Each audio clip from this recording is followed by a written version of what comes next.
Imagine for a minute, there's somebody you work with who keeps doing something that irritates the heck out of you and gets in the way of your process.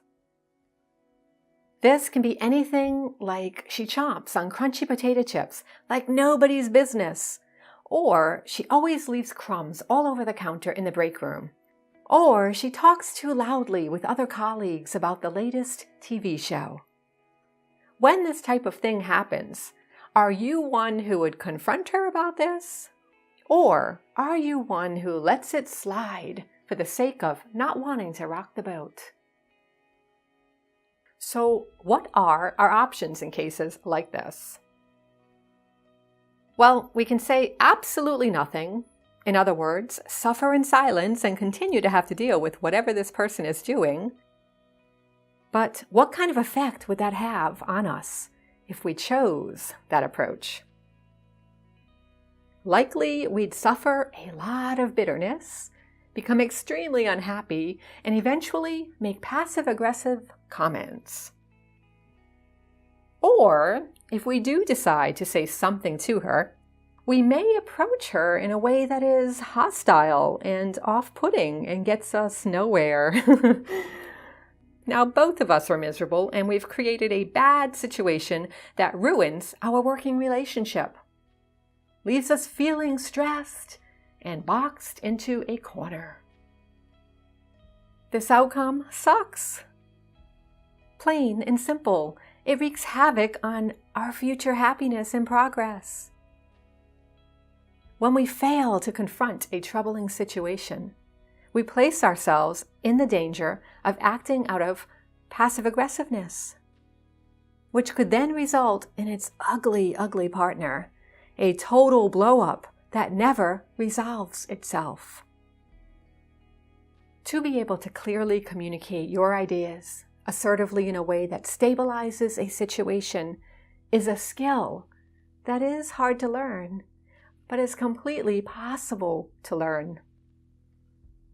The key here for those of you who are not naturally assertive is that it is a skill that can be learned.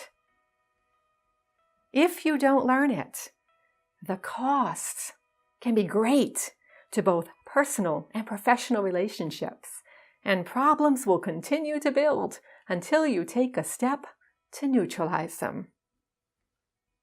Some people might think, I'll just let it go. It's more work and potentially more painful to approach the person because who knows how she's going to react? Who knows how I'll perform? I might make matters worse. Hell, I might make her angry. I might make her do whatever it is she's doing even more, out of spite for my coming forward. Listen, these feelings are so valid. And it's these very feelings that keep someone in this situation from being content and successful. Hell, I've placed myself in that situation many times, and I regret each and every one of those times. I've had noisy office mates. I've been bitter about a lack of a salary increase. I've been scared to ask for a telecommuting benefit that I know I earned. And in my personal life, I've put up with the poor treatment from friends and family just to keep the peace. All of these situations and the poor taste that they left behind could have been resolved if only I had been more assertive and communicated my needs and feelings.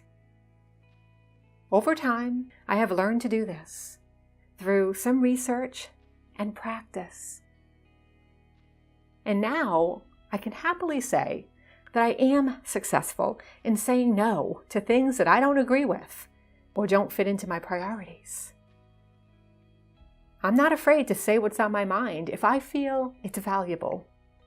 And I definitely stand up for myself or others when appropriate and necessary.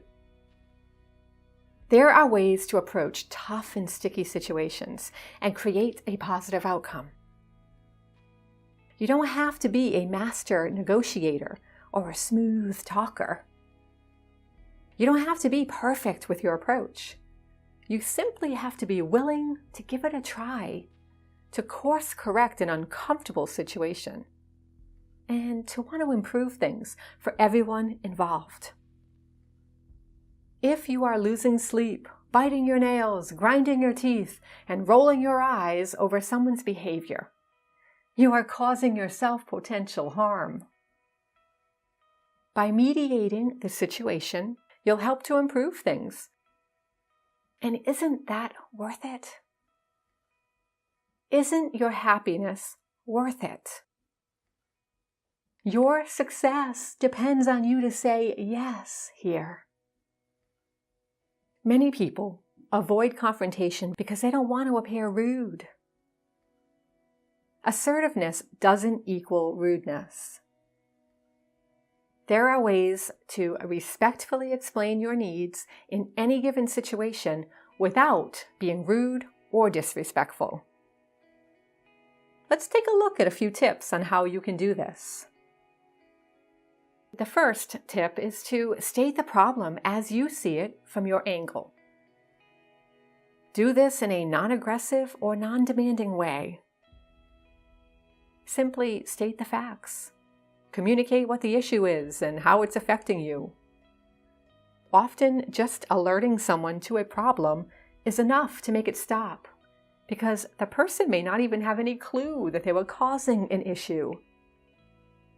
She may thank you for bringing it to her attention. She might end up being mortified that she caused a problem. Or she might become defensive. That is always something that could happen.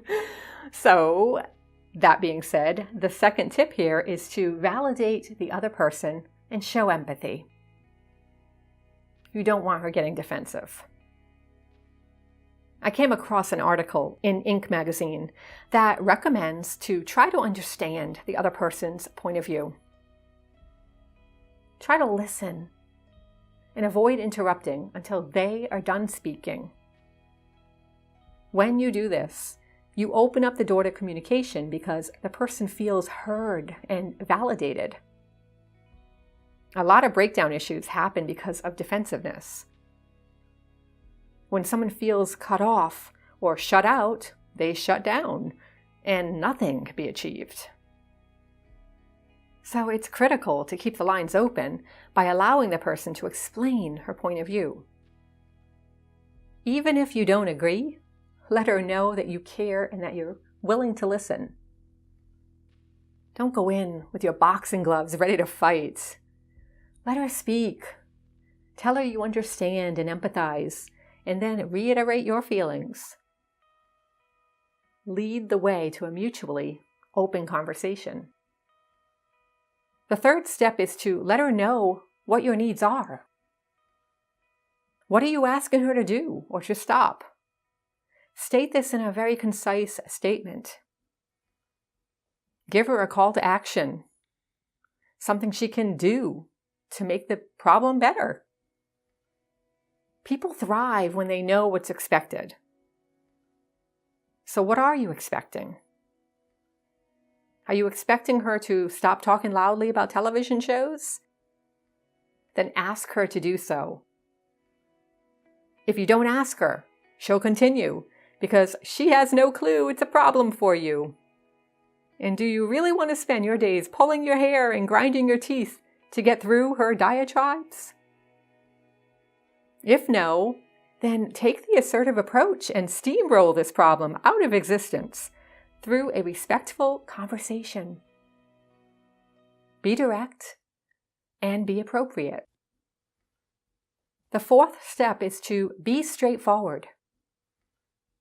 A helpful article that I found in Psych Central suggests to describe the troublesome situation as you see it.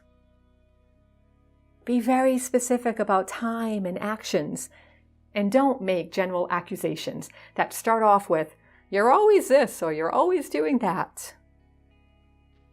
It's really important to remain calm and not place personal blame on someone's personality. Simply focus on the behavior, not on the motives that may or may not be real. A fifth step is to pay attention to your body language. without knowing it, we interpret another person's messages nonverbally through their body. It's important when approaching someone about an uncomfortable situation to be confident, firm, yet gentle and open.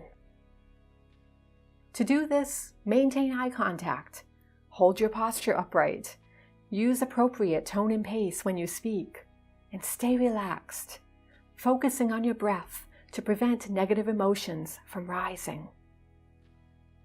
So let's wrap this up with an example of how you could approach this person who is talking perhaps too loudly to a colleague and disrupting your work, and likely the work of others.